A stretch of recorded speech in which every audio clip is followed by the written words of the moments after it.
Kunja Bihari.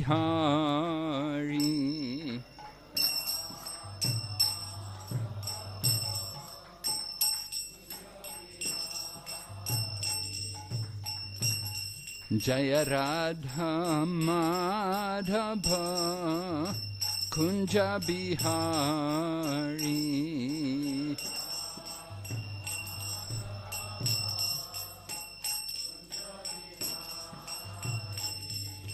Gopi Janaballabha Giridharadhari.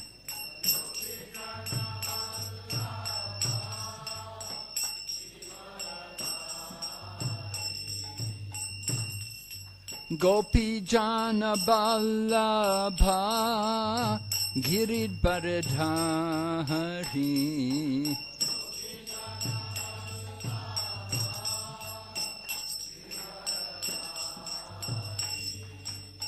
Yashodanandana Braja Janaranjana.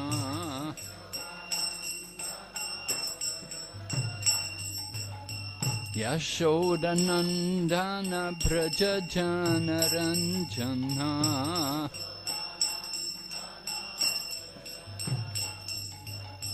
Yamunatira Vanachari.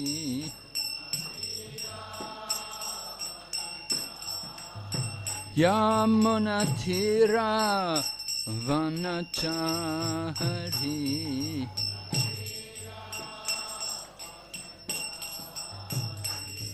Jaya Radha Madhava Kunja Bihari.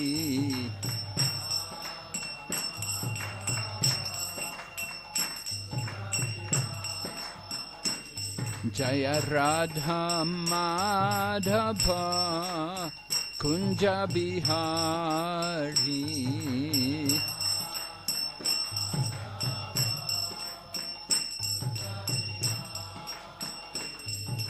Gopi Janaballabha Giridharadhari.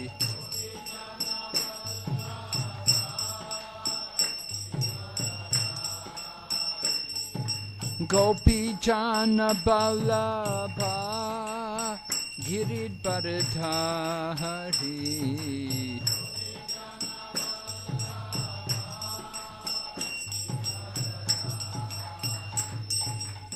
Yashodanandana Braja Janaranjana.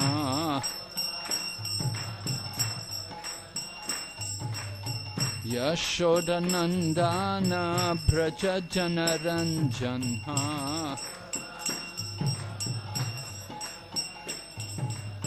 Yamunatira Vanachari.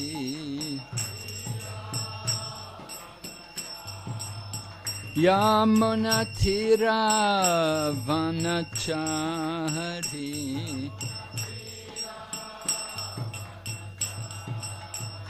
Hare Krishna, Hare Krishna, Krishna Krishna, Hare Hare, Hare Rama, Hare Rama, Rama Rama, Hare Hare.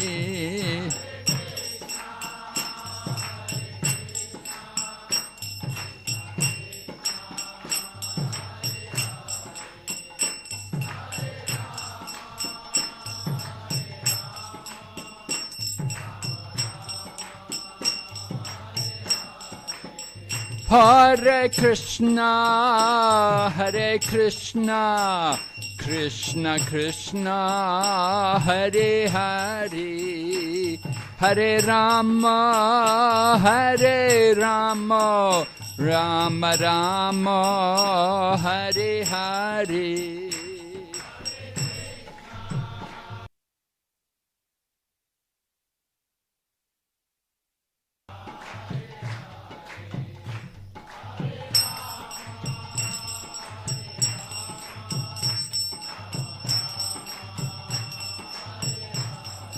Hare Krishna, Hare Krishna, Krishna Krishna, Hare Hare, Hare Rama, Hare Rama, Rama Rama, Hare Hare.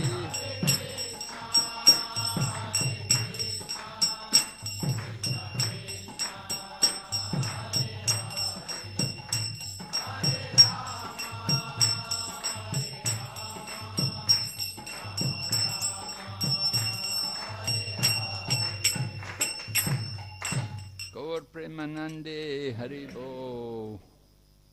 Om Namo Bhagavate Vasudevaya. Om Namo Bhagavate Vasudevaya. Om Namo Bhagavate Vasudevaya.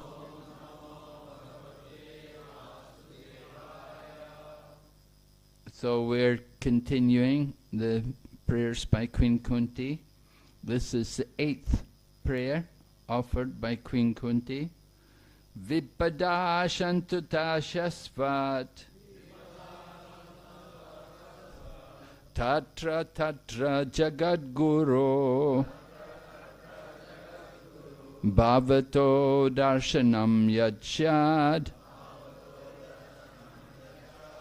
Apunar Bhavadarshana. Translation: I wish that all those calamities would happen again and again, so that we could see you again and again. For seeing you means we will no longer see repeated births and deaths. So, this is from Srimad Bhagavatam, 1st Canto, Chapter 8, Text 25. So Queen Kunti is welcoming calamities. Of course, she's a very great devotee. So one may say, well, that's all right for Queen Kunti. She's a very...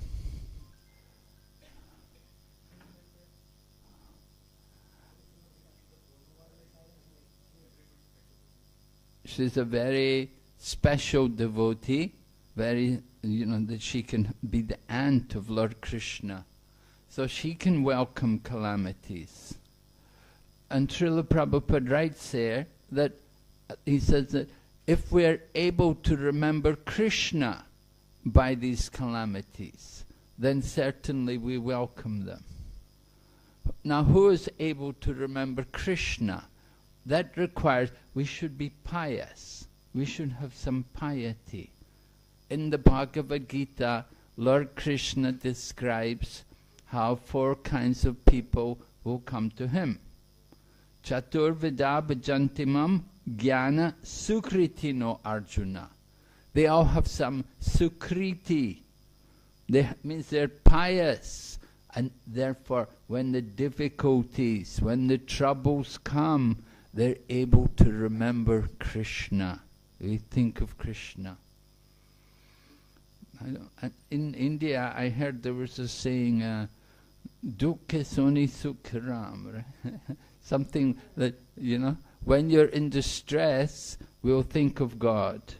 And when we have money, we'll think of our money.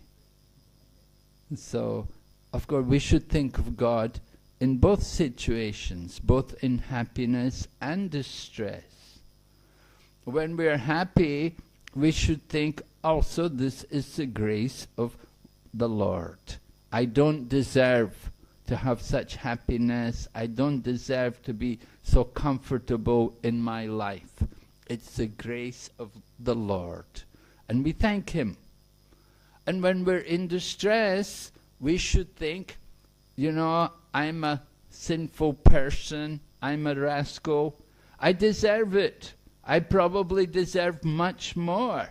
But the suffering has been minimized by the grace of Lord Krishna. We should think like that. we should see everything in a Krishna conscious manner. Just like when you may be doing some job and you may cut your finger. And so Srila Prabhupada taught us, he said, you should think that actually, if I was not a devotee, I was meant to be stabbed to death. But the karmic reactions have been minimized. I only cut my finger. The suffering is reduced to a very small amount. Or just like you may be involved in some legal proceedings and you have to go to court and the judge is thinking, that maybe they'll fine you a huge amount, a big 10 lakh fine, but when it comes to the court, he said, all right, 100 rupees. A big difference, So the suffering is minimized by the grace of Krishna because we're a devotee, because we're engaged in devotional service. So whatever sufferings we're undergoing, they're reduced by the grace of Krishna. And we should actually feel like that Krishna is protecting. He could give us so much suffering. He could take away everything from us. He could take our very life away, but He's leaving us. He's just giving us a little difficulties. We should see the difficulties in life like that whatever difficulties we're undergoing, it could have been much worse, but they have been minimized by the grace of Krishna. So when we think like that, we will remember Krishna more. The whole purpose is to fix the mind on Krishna, to be Krishna conscious, to see everything as His arrangement. And then it becomes very comfortable for the devotee, that the devotee can tolerate it. As it says, Queen Kunti said, we'll no longer see repeated births and deaths. The more we're thinking of Krishna and remembering Krishna and understanding His causeless mercy, the more we become qualified to go back to be with Krishna. So you may say, well, I'm not so pious. I don't have the sukriti to think of Krishna. So we can develop that sukriti. We can develop it just simply by hearing Srimad Bhagavatam. As we said, Shrinvatam Swakata Krishna Punya Shravana Kirtana. Just by hearing the glories of Lord Krishna, that is in itself a pious activity. And that gives us that sukriti, which qualifies us to take up bhakti yoga, to devote ourselves to Lord Krishna. So we want to be able to develop this kind of consciousness. As Queen Kunti says, we could see you again and again. Seeing Krishna. Seeing Krishna does not mean that necessarily that we will directly see Krishna, but we can see the hand of Krishna in everything. We can see how He's controlling, how He's arranging everything for us. Just like when we look at the stars at night, we look up in the sky and we see the different stars and we see the moon and how it's moving, how everything is rotating. We should be thinking how Lord Krishna is controlling everything in this material cosmos. It's all going on by His arrangement. He is we say, Ishvara Paramakrishna. He is the supreme controller. It's all going on under His direction. And therefore, we should devote ourselves to His service. We should simply think in that way. And this, just by remembering Lord Krishna in that way, Then Lord Krishna says in Bhagavad Gita, he says, Takva deham punarjanma naiti mamiti so Arjuna.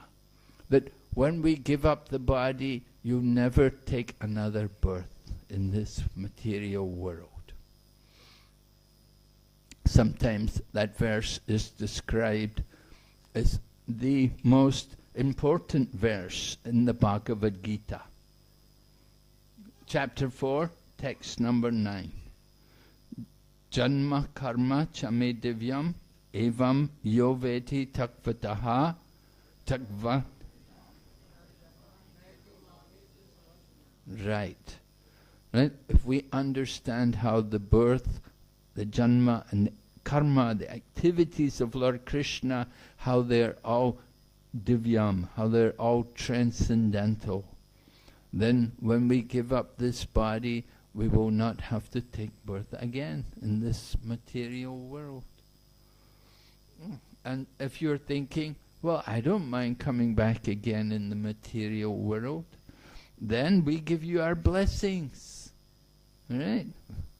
One young man was saying to Prabhupada, I don't mind becoming a dog. The dogs, they have a nice time, run around all day and play and fight with each other.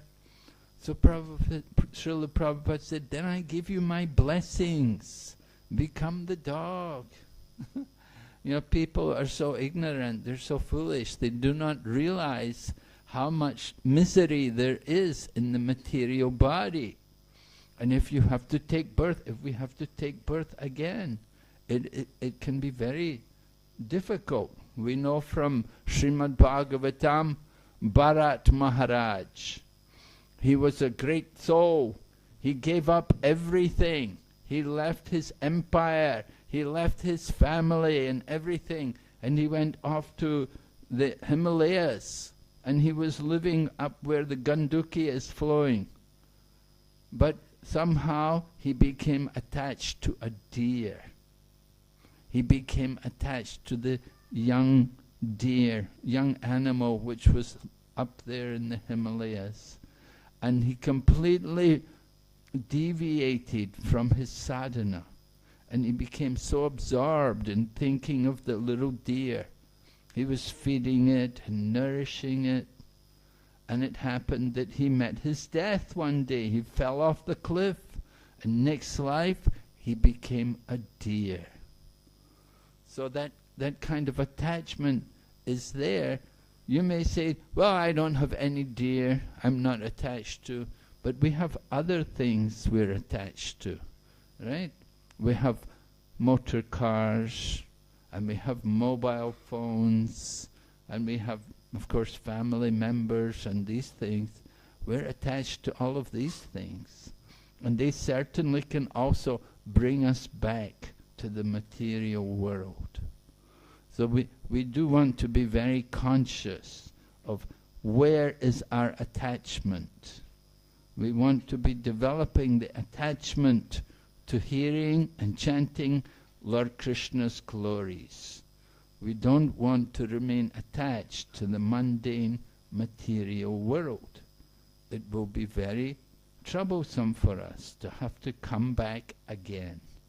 And there's no guarantee where you will take your next birth.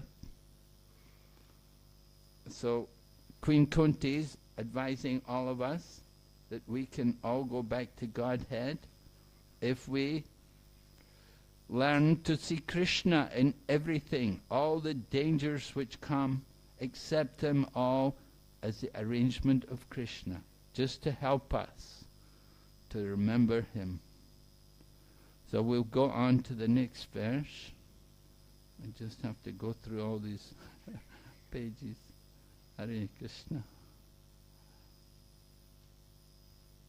Okay, number 9. Decreasing the fever of illusion. You can chant Janma Aishwarya Shruta Shribhir Edamana Madapuman Naivarhati Abidatam Vai Tvam akinchana gocharam. Translation. My Lord, your Lordship can easily be approached, but only by those who are materially exhausted. One who is on the path of material progress, trying to improve himself with respectable parentage, great opulence, high education, and bodily beauty, cannot approach you with sincere feelings. This is a very practical advice here, practical message given by Queen Kunti. First of all, she said that Lord Krishna, you can easily be approached. Devotional service is not difficult. It's not very difficult. What we have to do, chanting Hare Krishna, reading Prabhupada's books like Srimad Bhagavatam and Bhagavad Gita, taking Krishna Prasadam, it's not very difficult. We don't say, oh, you have to go and live in the Himalayas like Bharat Maharaj. You have to go up there and practice tapasya. We don't say you have to do these kind of things. And we don't say that you have to study all the Vedas and recite everything. We don't say that you have to perform all kinds of yagnas and do all kinds of charity. We'll leave that up to you. But the process of Krishna consciousness is quite simple. And it's easy to approach Lord Krishna, chanting his holy name and hearing about Krishna, taking part in the programs, coming and chanting and sometimes even dancing. It's a joyful process. Srila Prabhupada would say, this is a system of recreation only. It's just like a recreation. It's not a great penance or a great difficulty, the things we're doing. But they're very spiritually powerful. However, it requires the right attitude in performing these activities. And Queen Kunti mentions here what should be our attitude as we chant and dance and as we serve Krishna. She says, you can easily be approached by those who are materially exhausted. In other words, we're tired of the endeavor for materialistic life. We've been working so long, you spent so many hours every day, so many years working. You get a bit tired of these things after some time. At least you should be getting tired of doing these things. You may say, well, I have responsibilities. Okay, you have responsibility. Devotees are not neglectful. We understand that. We cannot be neglectful. We have responsibilities. But Queen Kunti said, we shouldn't be trying to just be on the path of material progress. We should be exhausted. We should be fed up with the endeavor to try to progress materially. And Queen Kunti describes what is this material progress. She mentions them in the very first line: Janma, Aishwarya, Shruta, and Shri. These 4 pillars of materialistic life. Just as we have our pillars of devotional life, there are pillars of material life. Right? In our Krishna consciousness, the pillars of religion, Satyam, Socham, Daya, Tapa. Satyam, truthfulness. Socham, cleanliness. Daya, mercy. And tapa, austerity. Right? What is our austerity? Of course, austerity is no intoxication. We simply say like that. Of course, there are other things implied when we talk about tapa. Tapa, austerity is destroyed by pride. We want to give up pride. In the material world, when people are on the path of material progress, they feel proud. Even they have a small amount of money. There's a saying in English, they say, even the pauper, I mean a very poor person, is proud of their penny. A penny is like 1 cent or something, you know, it's a very insignificant amount. But they're proud. This is mine. I worked for this. We feel proud. We feel attached to this wealth.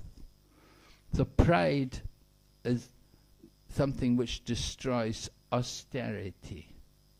And then also truthfulness is destroyed by gambling and also lying propaganda. Truthfulness is also destroyed when we waste our valuable time. Instead of practicing Krishna consciousness, we waste our time in mundane activities. Satyam, socham, cleanliness. Cleanliness means internal as well as external. Externally, of course, we like to bathe and wash our clothes regularly, but we like to clean ourselves internally also by chanting the holy name. That will keep us clean internally. And daya, mercy. Mercy to all living entities. Of course, especially mercy to animals. We don't eat any animal flesh. No meat, fish and eggs. But daya, the greater mercy, is to distribute Krishna consciousness, to give the holy name and to give the mercy of Krishna to the innocent common people who have no knowledge, trying to awaken them to transcendental consciousness. This is our duty. So these are the 4 legs of Dharma. The bull, the symbol of religion, is Dharma, and he stands on 4 legs. Cleanliness, mercy, austerity, and truthfulness. And therefore, when we take initiation in Krishna consciousness, at that time we vow to follow these 4 principles. However, as I said, there are principles of material progress, and these are mentioned here in this verse. Things like Shri, meaning beauty. You know, people will spend a lot of money on making themselves good looking. And not just women, men also. Especially in countries like USA. I haven't been there for a long time, but I'm told how many men, they will spend a lot of money to try to lose weight, to look slimmer, you know, because they tend to overeat and they don't get enough exercise and they put on a lot of weight and they feel uncomfortable. They want to, and they'll spend a lot of money to try to lose weight. And they have a lot of slogans telling people, you can do it, to encourage people to go on and practice these disciplines to try to make the body a little thinner. And men do these things, and of course women also.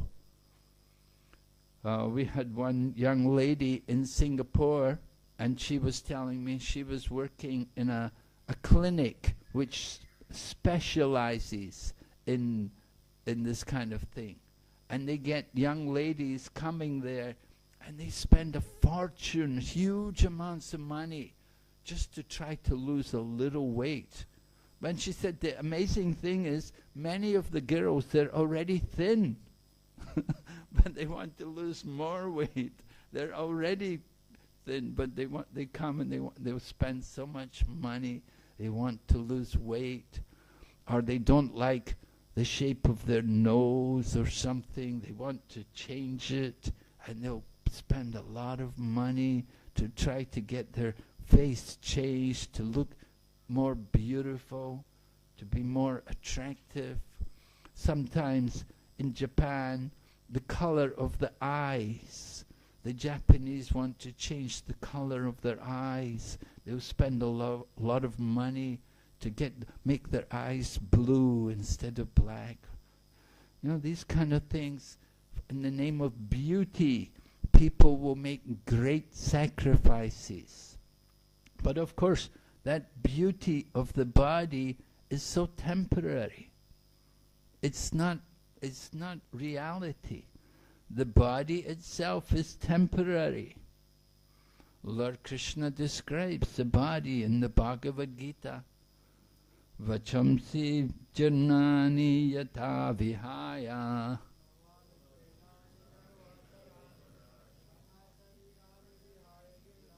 anyani samyati navani dehi. Yeah, Lord Krishna is describing that this body is just like clothing. And just as we change the dress, we change also the body. Why are we so worried about the body? It's another kind of intoxication. We become intoxicated with the body. We become so proud to be good looking, but it's so temporary. How long will you be good looking? How long will you have the body? One of our young ladies in another country, she was recently diagnosed with breast cancer, and she had to undergo surgery, have a breast removed. Just a young woman, not very old, but disease is there for everyone. We cannot avoid these things. So bodily beauty is one thing which we become very attached to, very concerned with. And of course, we do want to make the best use of the body. Prabhupada expected people, the devotees coming, that they should look nice, they should dress attractive. But we shouldn't think that that's the goal of life.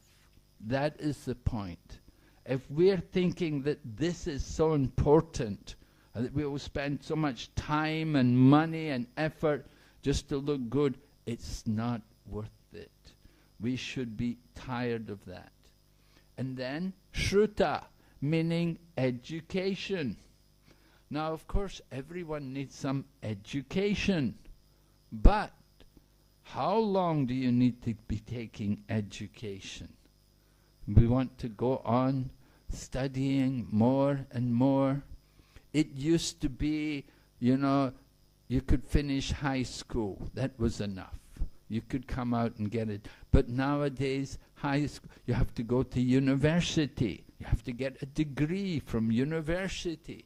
But one degree is not enough. You have to go on and do postgraduate. And this is going on one after another. And of course, it's so much time and energy and money. People will spend so much money for education. I know one country where in Malaysia, the people there, there's not many universities there in Malaysia. And it's difficult for the young people to get a place in the universities which are there in Malaysia. So they often go overseas. But for them to send the children overseas, they have to borrow money from the bank, and they will have to borrow enough money. You could buy a house with all the money they spend for the education. And it takes them their whole life to pay the money back. Is it worth all the trouble? We have to question. Is it really worth all the trouble?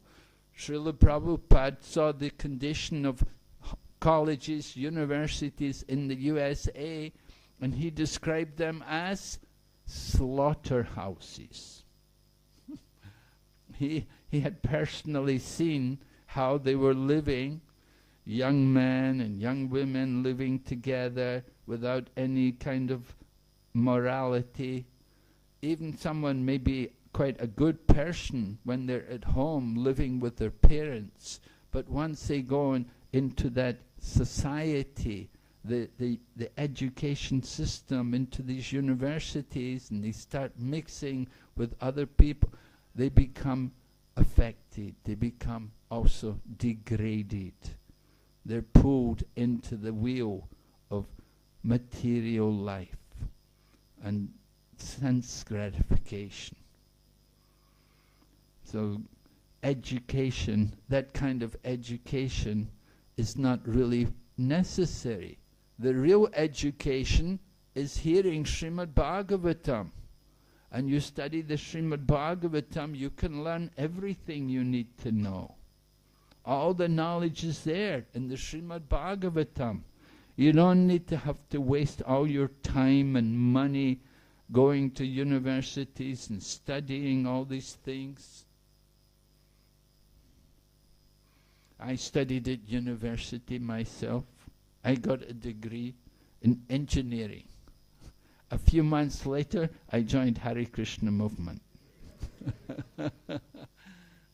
I worked for a few months only, and then I met the devotees, and I was going to temple, and I was going, and then they said, you can come and stay for the morning program, and I would go to morning program and then go to office and work there during the daytime. And after a short time, they said to me, give up that job. So when they said give up the job, I thought, yeah, why not? There are so many jobs. There's so many other jobs, you can always get jobs. Even you can see all these people came from Ukraine.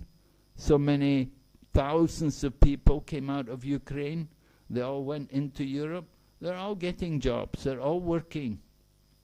Maybe not the best jobs, but they've got some work. They're finding work. Jobs are always there. That's not a big problem.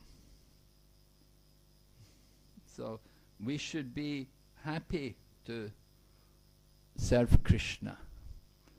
That's important.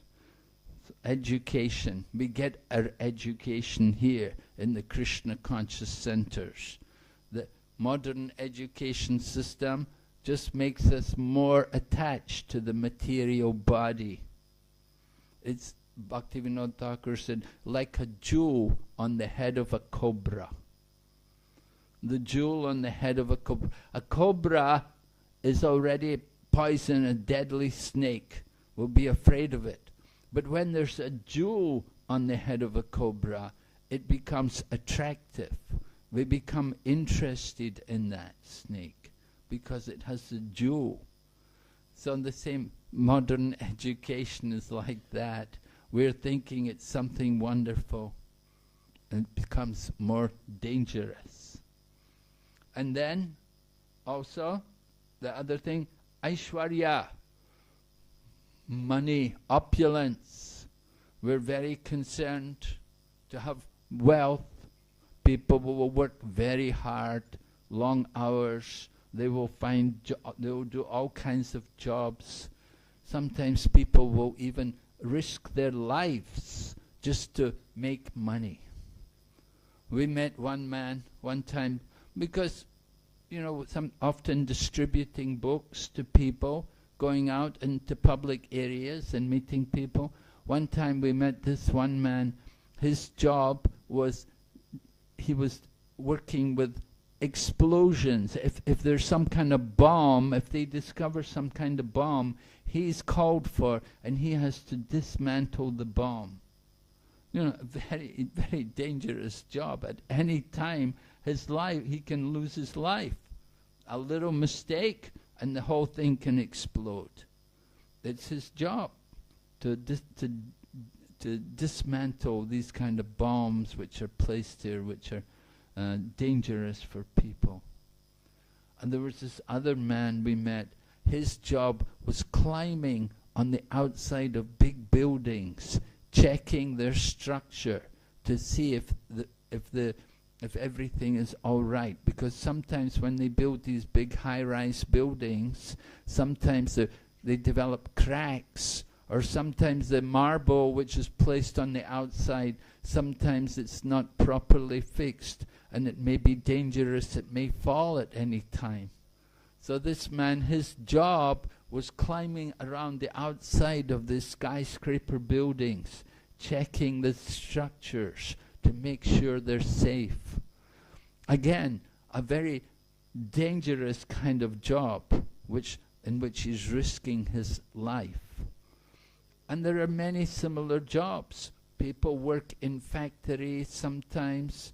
The pollution, the chemicals, the environment, just the noise. It can be so damaging, can burst your eardrums if every day you're working in some noisy factory. People will do all of these things. Why? They say, no, I have to work, I have to make money. Why? Well, they say, well, I have to eat. This is what we could call the bread problem. Right? People in Christianity, people pray to God, give us this day our daily bread. They're praying to God for bread. You see, so they think of God like a father. Just like if you're a father and you have a son or children, they will come to you and they will ask, Father, Dad, I need this, I need that, you have to get me this, right? You have children, the children will be coming with their request, what they want from you. So the same way, in Christianity often people think of God like that, like a father. They say, our Father which art in heaven. They see God as a father. And they have a request, they have a list, what they want. You know, we want a long life and a home by the sea. Om Jai Jagadish Hare, you know that kind of thing. People, but this is what Bhagavatam calls Kaitava Dharma. It is not Sanatana Dharma, it is Kaitava Dharma. It is the cheating religion. You're saying to God, I love you, but you're thinking, where is the money? Right? It's not pure love. We want to develop pure love. Sanatana Dharma is about pure loving relationships. We see God like our child. We see Lord Krishna as a boy, a young boy. We know him as a cowherd boy. We heard as the son of Nanda Maharaj. He's with the cows in the forest. We see Lord Krishna like that.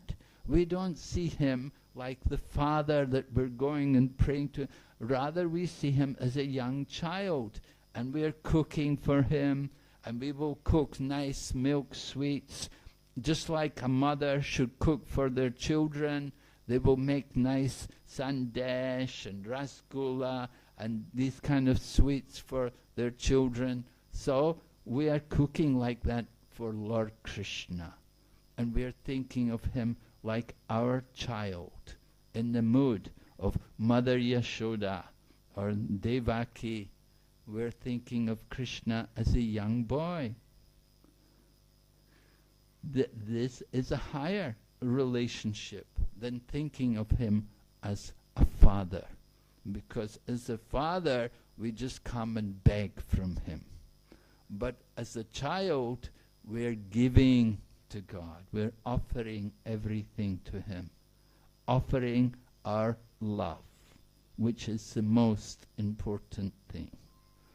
Lord Krishna he's not so greedy for our offerings of flowers and fruits. He has many thousands of goddesses of fortune who are all serving him in the kingdom of God, in the Vaikuntha. Do you think he is greedy to get our fruit and our flowers? He has so many goddesses of fortune who are serving him, bringing him wonderful flowers and fruits and offerings of all descriptions. What do we have to offer him? What he wants is our love, our loving devotion. And this is what we're developing by the practice of bhakti yoga. And it begins by our shravanam and kirtan, by our hearing and our chanting. Gradually we can awaken more and more attraction for the service of Lord Krishna. So Aishwarya, wealth, is not a very important thing. It's another kind of intoxication. Someone who is very wealthy, they're often very proud of their wealth. They won't like to mix with the ordinary people. Oh no, I'm a rich man. I don't go to these places. I don't go to temple. I'm a rich man, you know. We're intoxicated by the wealth. And in the Christian Bible it says it's harder for a rich man to enter the kingdom of God than it is for an elephant to go through the eye of a needle. So that even the Christians, they understand that principle, that people having a lot of wealth, often very proud, means they're blinded by it. Just like people, when they become drunk, they drink some alcohol and they become intoxicated, and they don't know what they're doing, what they're saying, because they're intoxicated. It's the effect of the alcohol. So we don't want to be in that condition. And then the first thing which was mentioned was janma, that we should be born in a good family. We want to be born in the nice family. And we will think, if someone's born in the Brahmana family, we can think, I am high class, I am Brahmana. And someone else is low class, Malecha, Sudra, Yavana, these things. So people want to have this kind of opulence, the good birth. If someone is born in USA, they're thinking, I am American. You know, this other people, they're just from some third world country. I'm American. You know, they're intoxicated by their birth. Just because they have, you know, may have blonde hair and blue eyes and golden colored skin, and they're thinking, I'm American, you know, and they think they rule the world. They're actually thinking they rule the world. They don't know, actually, they stole America from the Red Indians. They're all thieves. The people who live in America, they came to America and took it from the Red Indians. The country actually belonged to the Red Indians. But so many people, invaders, came from Europe, and they came in there and they settled there and took control. And the same is true in South America. In South America, you go to South America, and all the people come from Spain and Portugal, and they have their roots there. The original inhabitants were all killed by the invaders. They're all thieves. They don't recognize who is the actual proprietor. So we have to understand everything actually belongs to God. We are not the proprietor. It's all His. And whatever we have, it is given to us by His grace. Just like one time Srila Prabhupada was in Mayapur. So this one life member came and he got the opportunity to meet Srila Prabhupada. So Srila Prabhupada was asking him, "What is your business? What business are you doing? Tell me." So the man said, "Oh, Swamiji, I have a glass factory." So Prabhupada said, "Oh, how do you make the glass?" And the man says, "Well, we get the sand and we melt the sand and it, make it into glass." And Prabhupada then said, "And where do you get the sand from?"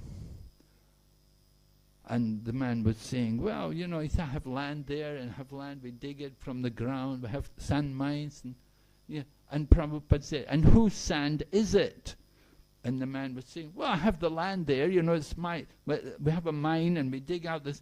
But Prabhupada said, "Yes, but whose sand is it, And then finally the man understood and he said, "Oh yes, well, Swamiji, yeah, everything belongs to God." Right? And Prabhupada then said, everything belongs to God.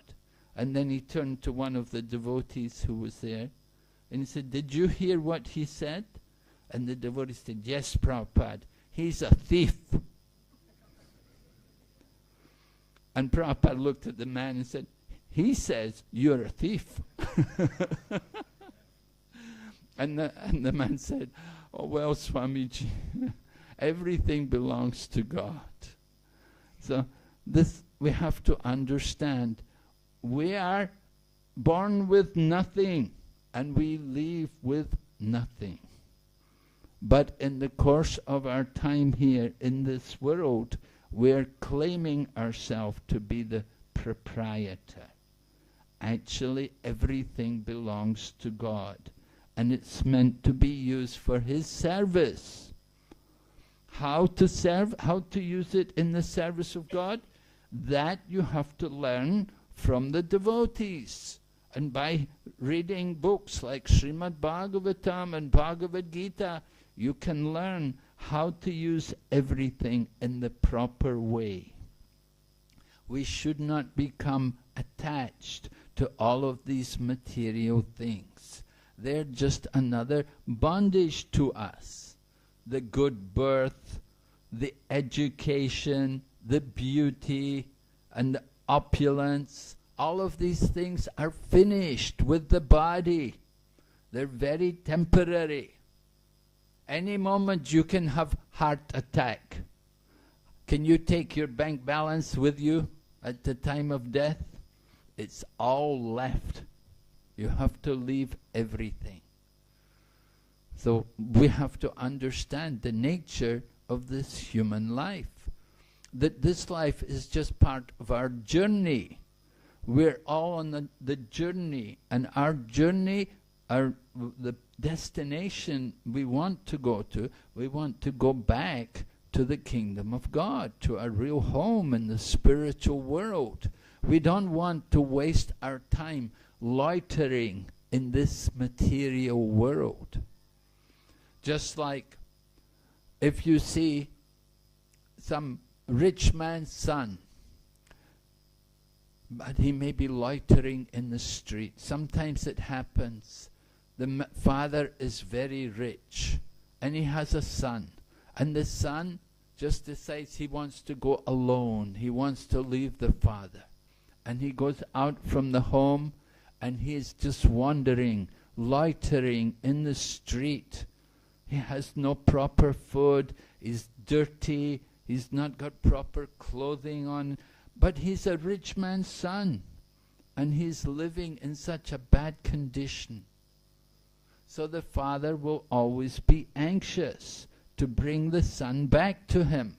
He will be thinking, how to bring my son home? In the same way, Lord Krishna sees all of us.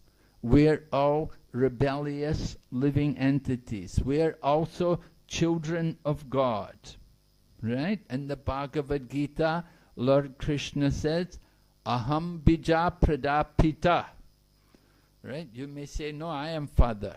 But who is your father? We all have a father. And the Supreme Father is Lord Sri Krishna. He said, I am the father of all living entities. And our Father cares for us. And He wants us all to go back to Him. So He's making arrangements to bring us out from this material world. He sends His devotees, like Jaipataka Swami Maharaj and Srila Prabhupada, wonderful devotees. They come to this world to lead us and to enlighten us out of our ignorance. We are born in ignorance, but the spiritual teachers come and they open our eyes with the torchlight of knowledge. We want to understand the proper use of the human life. It is very rare to get the human birth. So many species of life are there. 84 lakh species. Only 4 lakh human species. So we're fortunate. And we're even more fortunate because among all the human species, only a few living entities have the association with the devotees and the opportunity to cultivate God consciousness. So it's very special, very rare opportunity. We don't want to waste this opportunity. We want to take full advantage and to prepare ourselves to get out from this world. It takes some practice. We have to practice. Just like in the Bhagavad Gita, Lord Krishna was describing yoga to Arjuna. He was describing about meditation and controlling the mind. And Arjuna said to Krishna, he said, oh, I can't do this, Krishna. He said, Chanchalahi mana Krishna. My mind is so restless, more difficult to control than the wind. How can I do this? But Lord Krishna said, yes, I know it's difficult, but by practice and detachment, you can do it. Abhyasena tu Kuntiya vairagyena chagriyate. Abhyas, practice.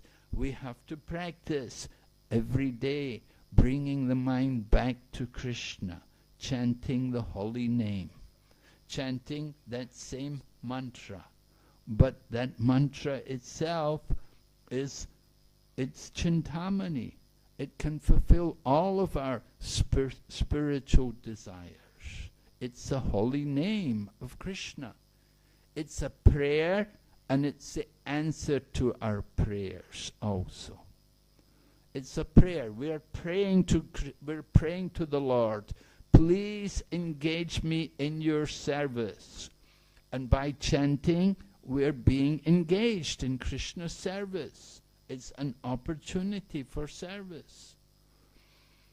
The holy name is described in the script. Nam Chintamani Krishna Chaitanya Rasa Vigraha Purna Shuddha Nityamukto Binat Nam Namanamano.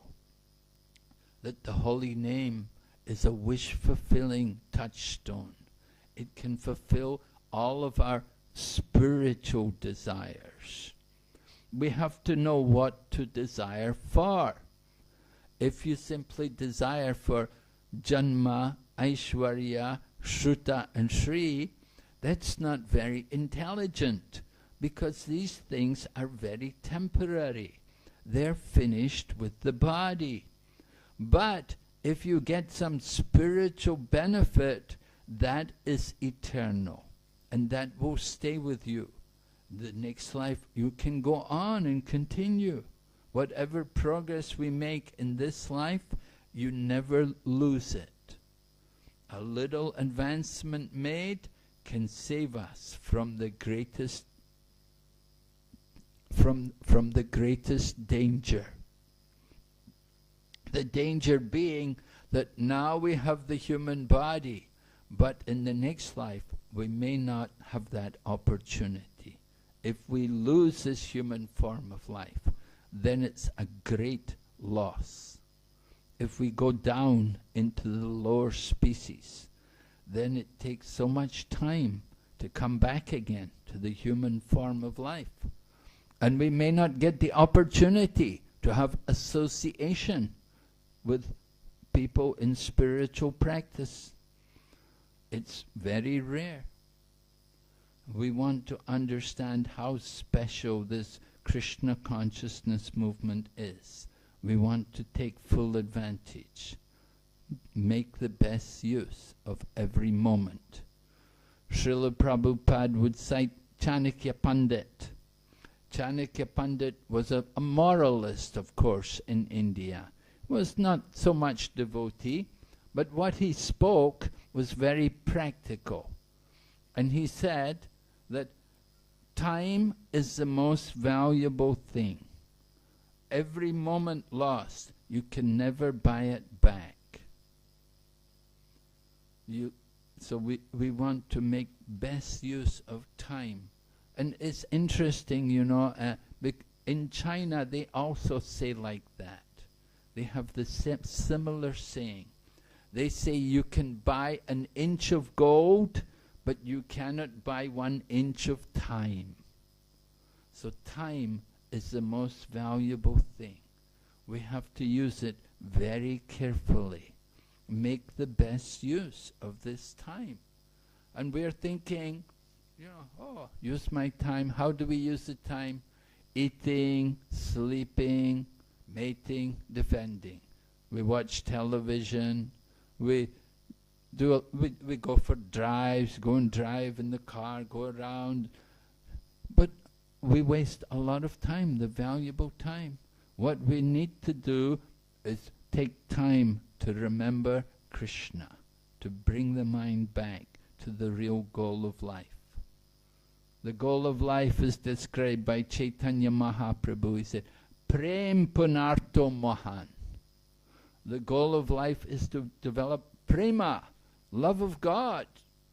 That is the greatest wealth.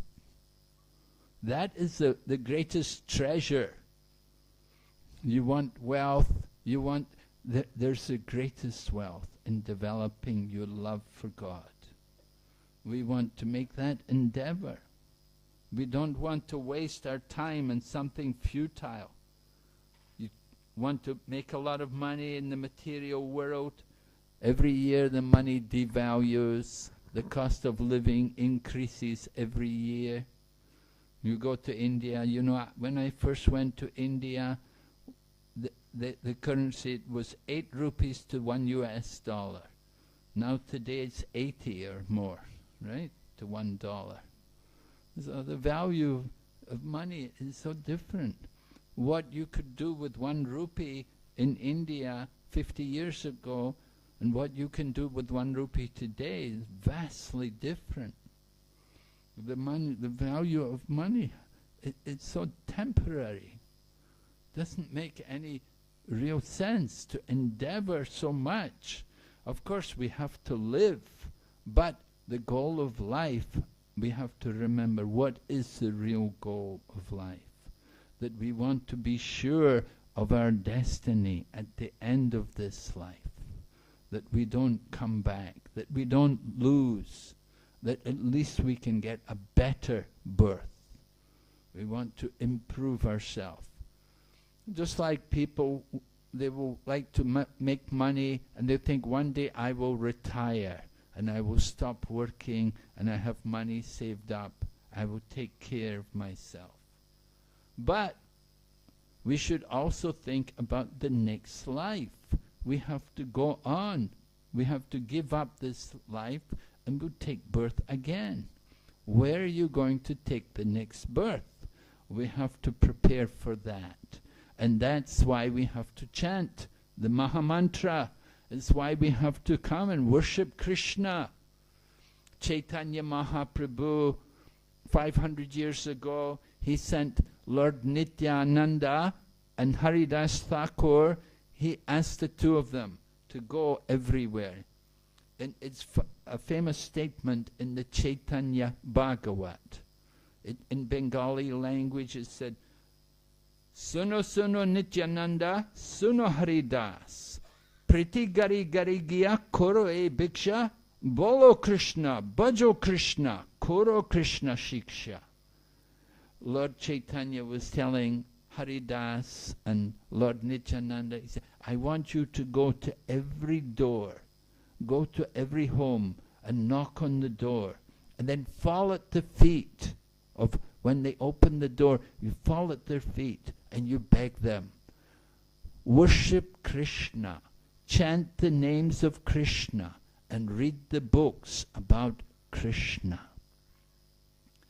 And in this way, Lord Nityananda and Haridas, they went, and one day even, they delivered Jagai and Madhai, who were the most fallen, the biggest debauchees, and they were drunkards and everything, the very fallen people. But Lord Nityananda and Haridas, they gave mercy to Jagai and Madhai.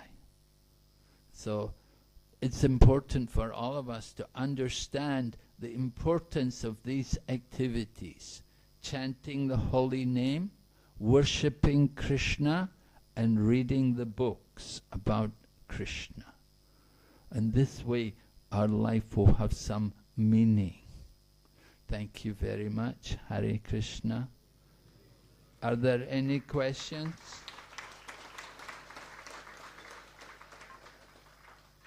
Yes, question is at the back. Someone has their hand up. Hare Krishna Prabhu, Dhanvat Pranam. Prabhu, Guruji, you told there are 84 lakhs species, we agree. You added 4,000 human species. In medicine, we tell there is only Homo sapien, one person. That is the human race. What do you understand from 4,000 human species? We mean to say the Americans, the Africans are counted as different species? Or Yes. from where do you count 4,000 species of humans? Well, just like on this planet, we see there are different races. You know, there's the Oriental people. There's the Chinese race. You know, you can recognize the Chinese, the Han people from China. There's Africans. You can see the Icelandic people, the Scandinavian people. You know, there's some, the Caucasian. We talk about Caucasian. I'm Caucasian. My body, you know, different races are there on this planet, but there's also, in other places, there's also human species, not only on this planet.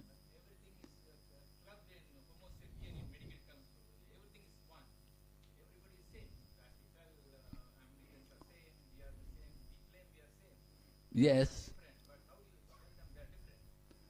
Well, they are different. You can see different characteristics in the different races. There is vast difference. You can identify different races.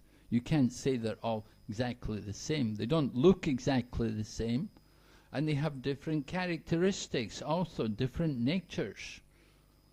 Some people by nature are very lazy, and other people by nature are very warlike. There are big differences in these different races.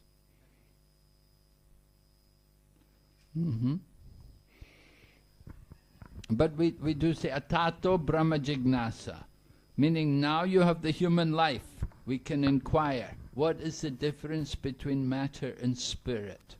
So we don't make distinction when it comes to distributing Krishna consciousness. We give Krishna consciousness everywhere, to everyone. And even we are willing to help even the animals to become Krishna conscious. A devotee will give mercy even to the dogs and so on. We will help. If we see they have an interest, we will certainly help them to become God conscious. So we have many devotees from all parts of the world.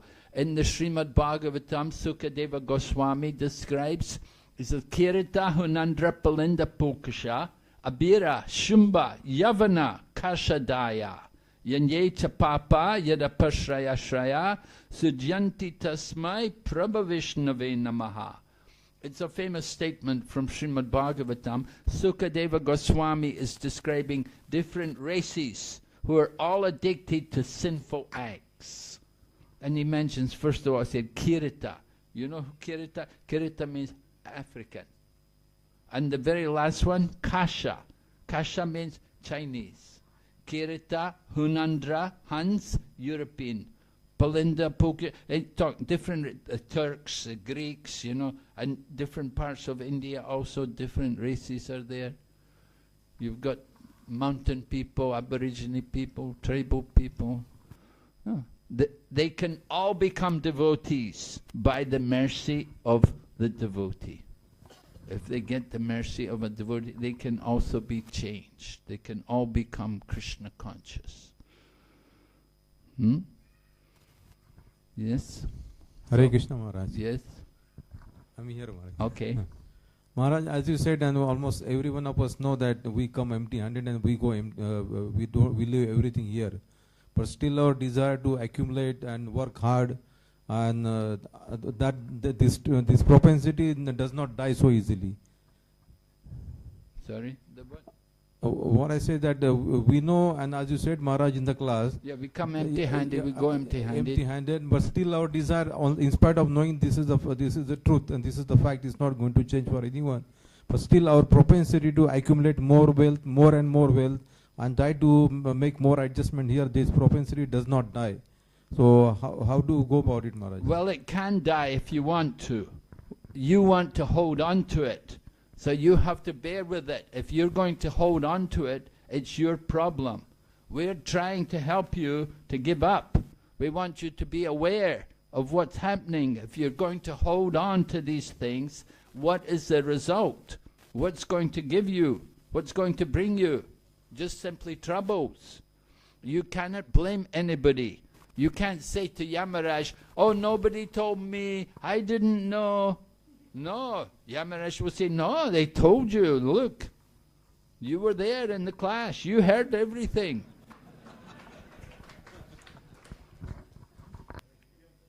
It's like the disciple was saying to the Guru, how can I get rid of my material desires? Guru said, you just wait, I will tell you. So that afternoon he heard the Guru calling out, let me go, let me go. So the devotee, the disciple came running, and he saw his Guru was holding a tree. He was holding a tree, he was shouting, help, let me go, let me go. So he said to, the disciple said to the Guru, he said, Guruji, what's wrong? He said, I want to let go, I want to get free. And the Guru then said, no, the disciple said to the Guru, he said, you're holding the tree. So the Guru turned and said, yes, you see, you are holding the attachments. You're asking me how to let go of the attachments. You yourself have to let go. And how do you let go? We make it very easy for you to let go. We give you an attachment to Krishna. Instead of being attached to all the money, you're trying for so many lifetimes trying to make money, It's not a new thing. It's been going on life after life. We've been trying. According to our karma, you get the results. Everyone's trying to make money, Do they all get it? You get according to your karma. It's going to come without worrying about it. Tashaiva heto prayateta covido. Srimad Bhagavatam says, everything will come to you in course of time according to your destiny. It's not just by hard work that you're going to get money, but according to your karma, your past. Some people will make money easily, and others will make it with great difficulty. We should understand what is the real goal of life. It's not just simply getting the money. That attachment to the money, that will be there, but you can be purified of that by hearing properly. Just like we hear, it's wrong to steal. Now you hear it's wrong to steal. If you're intelligent, you will not steal. But if we think, I will steal and I'll get away with it, and then when you get caught and you're punished and you're put in the jail, then you will think again. Oh, I don't know, if should I steal again? Maybe I have to go to jail again. Maybe I won't steal again. But some people, they go to jail, they come out, and they steal again. And again they go to jail. And again they're suffering. But the intelligent person, he heard in the beginning that it's wrong to steal. And he did not steal. So the same way we hear that we don't need to endeavor. We don't need to spend our whole life just endeavoring to get a bigger bank balance, to have more digits in our bank account. We need to endeavor to awaken our consciousness, to come to a higher consciousness of life than just simply the digits in the bank. Right? You understand? Hare Krishna.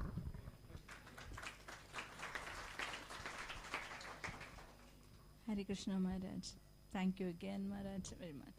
Maharaj, I have a question. Like, there are these intellectuals who are very intelligent, who always look for logic in everything. And so they also look for logic in God. So they want to know how Krishna is. So it's very difficult for them to believe that Krishna is God. They will read Bhagavad Gita and all, but to believe that Krishna is God. You said Chaitanya Mahaprabhu went from door to door knocking and gave Krishna. So they transformed Jagai Madhai also. But then these intellectuals who are pious, but very difficult, they are also seekers. They want to know the truth, spiritual, they are searching for answers. But for them to believe that Krishna or Rama is God is so difficult. So how actually to convince such people, what is to be told to them that, that Krishna is God? Because spirituality begins with faith in the words of the scriptures. But they say, how can we put blind faith in the words of scriptures? So yes, okay. So logically, we have to explain that there must be a controller behind this world. There has to be a creator. There's a creation we can see in this world. You see a motor car. Who made it? Well, men made it. There's this building. Who made the building? Men built the building. They put up the building. There's a cake. Who made the cake? Oh, people baked the cake. They made it.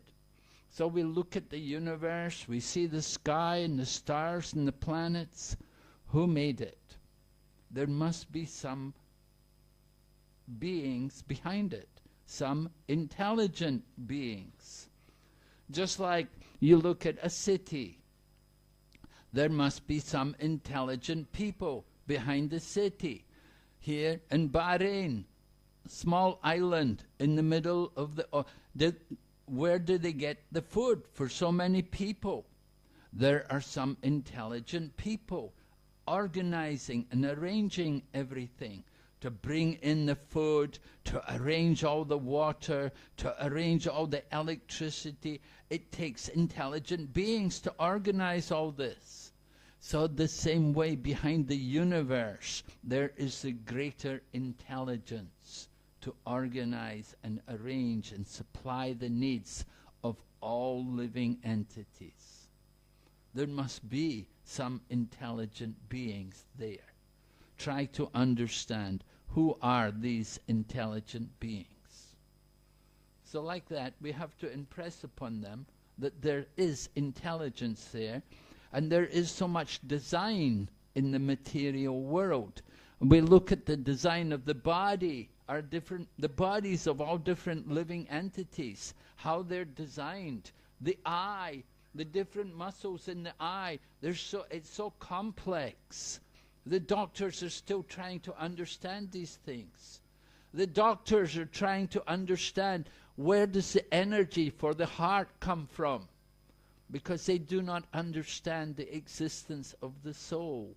But there's a soul. We know there's a soul in this body which is providing the energy for the life in this body. So we give so many examples to people to help them to understand that there is design in this world. A design means there are people, intelligent beings who design these things. Much greater, on a much higher level than we are. There are intelligent beings. And above all of them, there's one supreme being. Just like you have a government, you have one person who's the head of the government. And so in the same way, there's a universal government. We would call them devas, or demigods.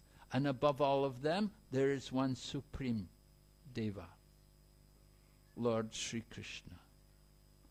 So like that, we try to explain to people. Does that sound reasonable?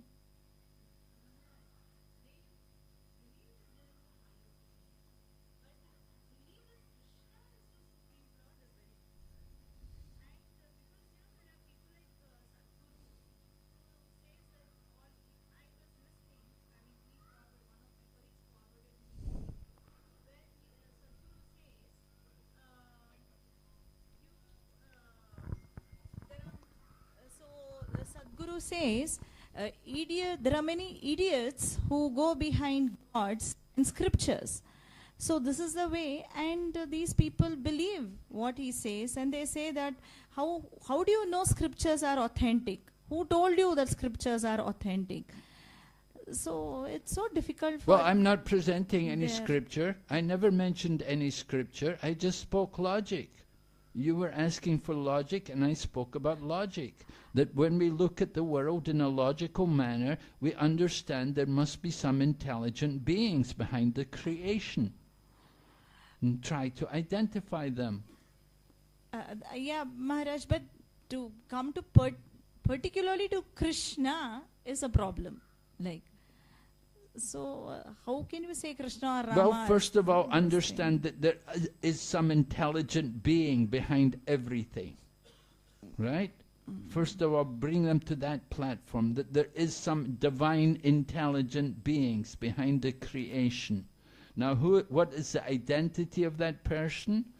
Well, just like even the demigods, they're often puzzled themselves. They sent Bhrigu Muni to test Brahma, Vishnu and Shiva.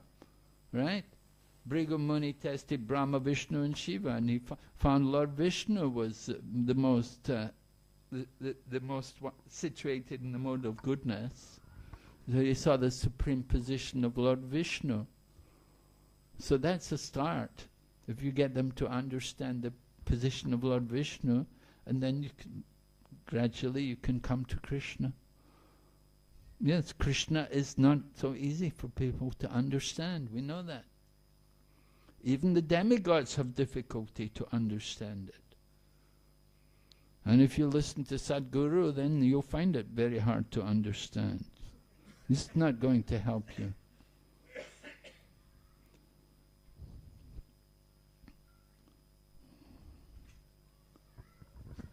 He's got his own brain problems, right? He had some brain surgery or something. Okay. Hare Krishna Maharaj. Thank you Maharaj. So we will chant one time Hare Krishna to thank His Holiness Bhakti Vigna Vinasak Swami Maharaj. Hare Krishna, Krishna Krishna, Hare Hare, Hare Rama, Rama Rama, Hare. So this session will continue tomorrow also evening. So please come on time. At we are seeing people, devotees are coming very late, not on time in the class, which is not a good practice. You come on time and get advantage of full class. Hare Krishna. Today evening Bhoga has been sponsored by His Grace R. Munia Chandran Prabhu, Krishnamala Mataji and Bhakti Monisa Meena. Hare Bol. also by one devotee in the name of His Holiness Jayapataka Swami Guru Maharaj. So please chant one time Hare Krishna for today's sponsor. Hare Krishna, Hare Krishna, Krishna Krishna, Hare Hare, Hare Rama, Hare Rama, Rama Rama, Hare. Please move to the temple hall for nursing bandhana.